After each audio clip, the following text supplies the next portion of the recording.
السلام علیکم. ابرار رشید آپ کی خدمت میں ایک مرتبہ پھر حاضر ہے.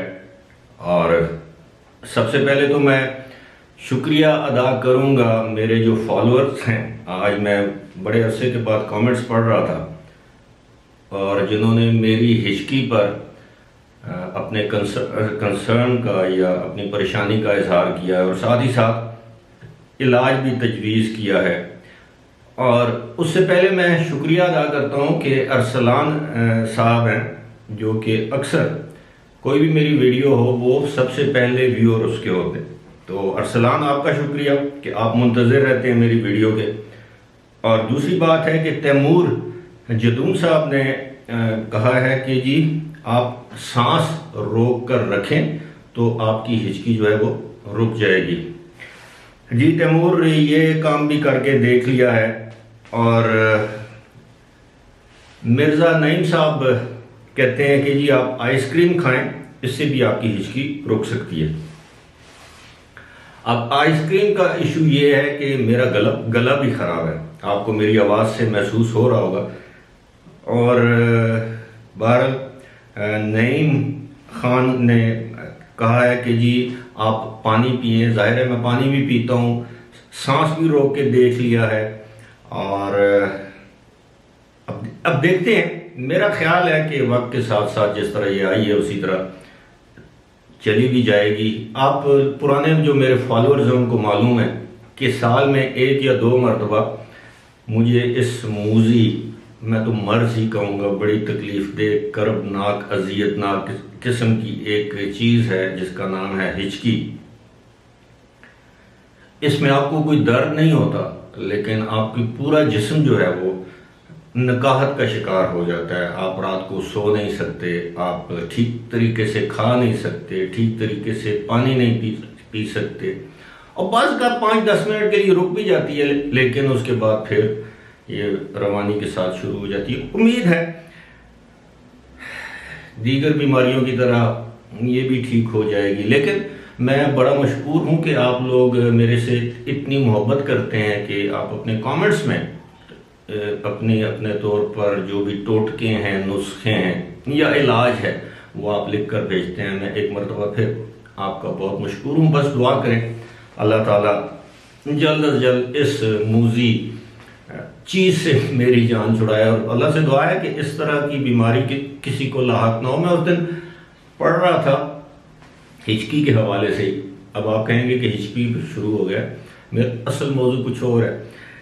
میں اس دن پڑھ رہا تھا کہ دنیا میں سب سے زیادہ جو ریکارڈ ہے ہچکی کا وہ پتہ نہیں کتنے سال ہے, 18 سال ہے کہ 38 سال ہے کہ کسی شخص کو مسلسل ہچکی لگی رہی ہے, ہچکیاں آتی نہیں. خیر اللہ تعالیٰ محفوظ رکھے.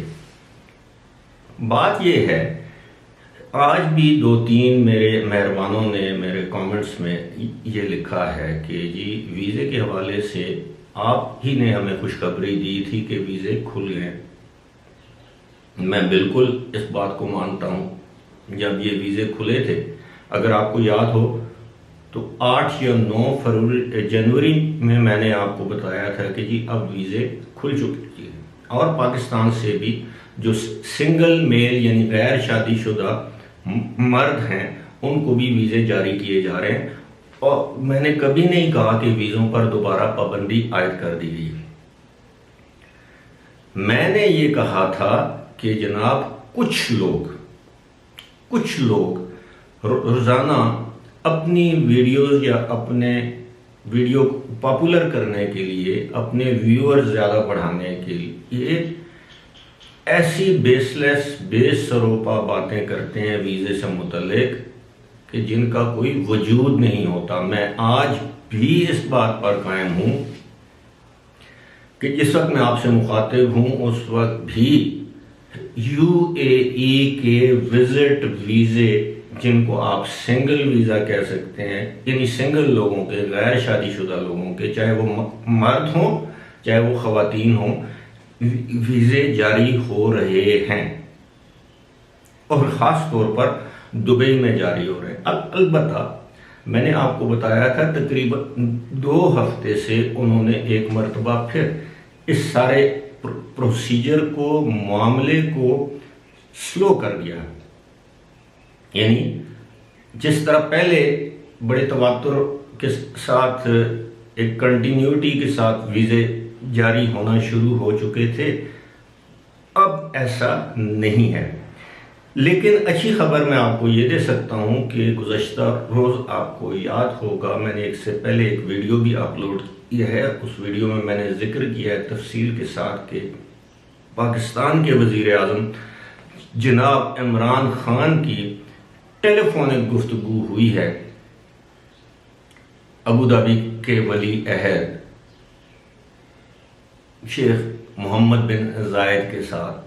اور آپ کو پتہ ہے کہ ابوظہبی جو ہے وہ یو اے ای کا کیپٹل ہے، اور ویزوں سے متعلق اگر فیصلہ لینا ہے تو دو افراد ہیں جنہوں نے یہ فیصلہ لینا ہے، ایک تو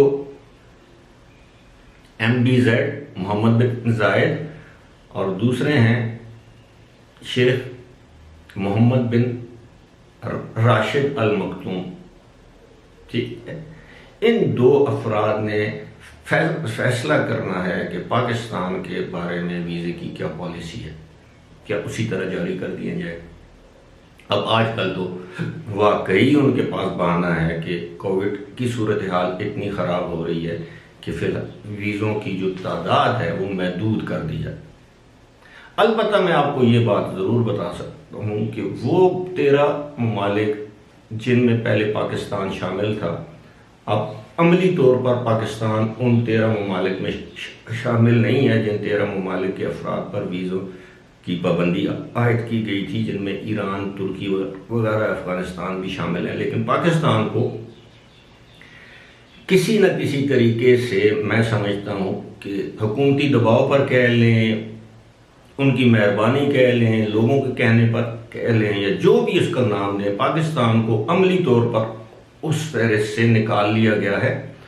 البتہ جو ویزے جاری کرنے کی تعداد ہے وہ ویسی نہیں ہے جیسے ماضی میں ہوا کرتی تھی، اور شاید آپ دیکھیں گے اگر کووڈ-19 کی صورتحال بہتر ہوتی ہے تو مارچ کے مہینے میں رفتہ رفتہ آہستہ آہستہ آپ کو یہ صورتحال بہتر ہونا نظر آنا شروع ہو جائے گی۔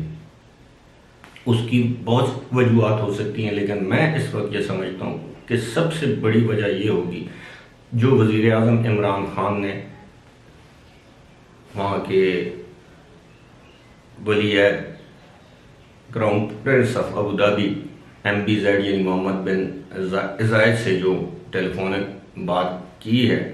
اور میں آپ کو یہ بھی بتاتا چلوں کہ وہ عمران خان کے ذاتی دوستوں میں سے ایک ہیں۔ امید ہے عمران خان نے ویزوں سے متعلق بھی معاملہ اٹھایا ہوگا، اور یہ بھی امید ہے کہ دوسری جانب سے اس پر مثبت کارروائی کی یقین دہانی کرائی گئی ہوگی۔